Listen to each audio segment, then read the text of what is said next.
We're going to look in this video at algebraic division. So in AS1 you do algebraic division, but it's only involving linear factors, so where it has like x plus 2. But here you can see we'll be dividing by x squared plus 2, so quadratic, and x squared plus 3x plus 2.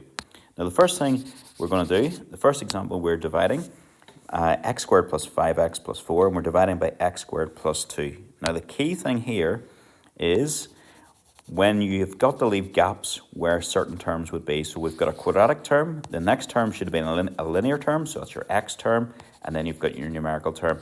We have no linear term, leave a little gap. Okay, how do we actually go about doing this?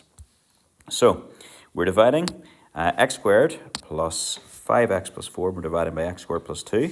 So you look at your x squared and you forget about this bit, you just think, how many times does x squared go into x squared? Or, a better way to think about it is, what do you need to multiply x squared by to give you x squared? Now that should be a no-brainer. X squared times 1 will give you x squared, so that's it. Now what we do is you do 1 times the whole divider, so 1 times the x squared plus 2, so that's just going to be x squared, and then plus 2. And look where I put the plus 2 over underneath the numerical terms, and then we subtract. I would not put a wee subtract here. Just know that you're subtracting. I'll get rid of that. Just confuses people a wee bit if you have it there. So we're going to do 4 minus 2, and 4 minus 2 just gives you 2. I'll do that in blue, apologies. 4 minus 2 just gives you 2. The next thing you've got is 5x minus 0. So 5x minus 0 just gives you 5x. That's going to be a plus 2 there. And then last thing you've got is x squared minus x squared. So you've just got a 0 in here so we can forget about it. Okay, now what we have, quite often people get confused with what's going on here. So I'm going to do another different sum in green here. So I'm going to do 27 just divided by 5. And I'm going to do it out this sort of long division way. So 5 goes into 27 5 times. And also, you would do 5 times 5, which gives you 25, and you would subtract, and you would get a 2. So 27 over 5 is the same as 5 plus 2/5. Now let's see how that compares to what we have just done. So this up here, this is my whole number of times it goes in. And then this bit here, I'll do this in blue, is our remainder.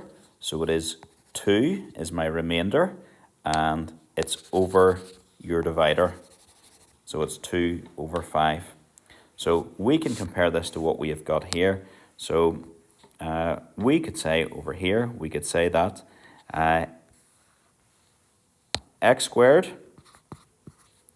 plus 5x plus 4 all over x squared plus 2, it is just going to be equal to then, it goes in one whole time, and then you've also got 5x plus 2 all over x squared plus 2, all over x squared plus 2, and that's it.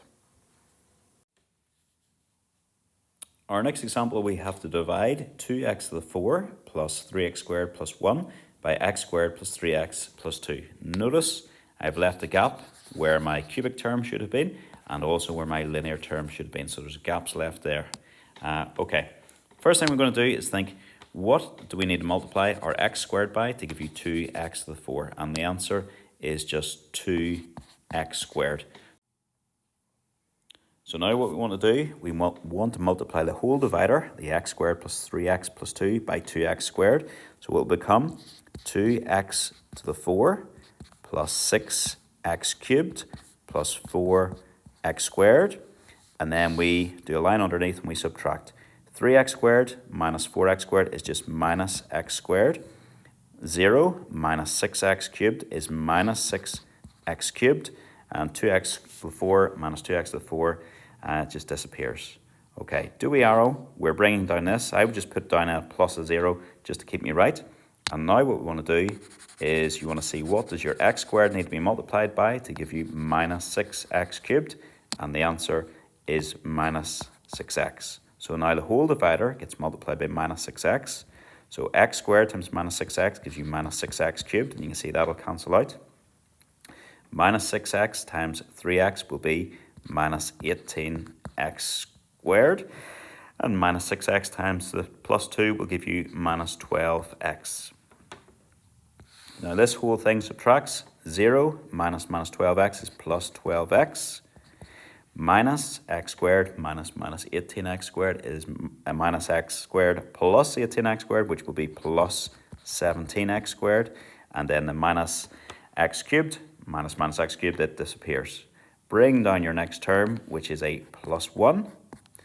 And then we have to just do, we're almost there. We just need to think, what do you need to multiply x squared by to give you 17x squared? I'll get rid of that wee plus, don't need that wee plus in there.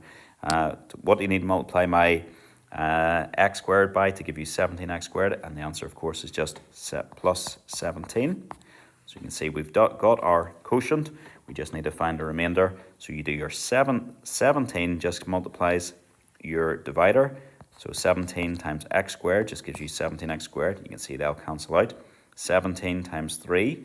10 times 3 would be 30. 7 times 3 would be 21. So that's going to be 51x. And then we've got 17 times 2 would give you 34.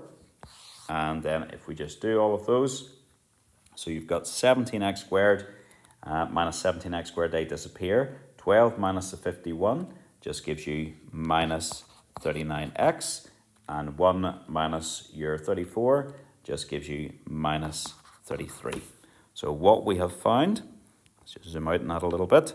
You have found if you do divide 2x to the 4 plus 3x squared plus 1, and you divide it by x squared plus 3x plus 2, what you will get is 2x squared minus 6x plus 17. It goes in that number of whole times. I know that sounds weird. And then the rest is in a fraction. So you can write that as plus minus 39x minus 33 all over x squared plus 3x plus 2. Or another way you could write that whole thing is it's 2x squared minus 6x plus 17, and then minus, and then your top line is, bottom line is still the same. Your top line changes to be that. So that means it's as if there's a bracket around that, minusing that whole thing, but you don't need to have the bracket. That is fine. So that is your answer, and that is that bit of the notes done. So that's how you divide to your algebraic division.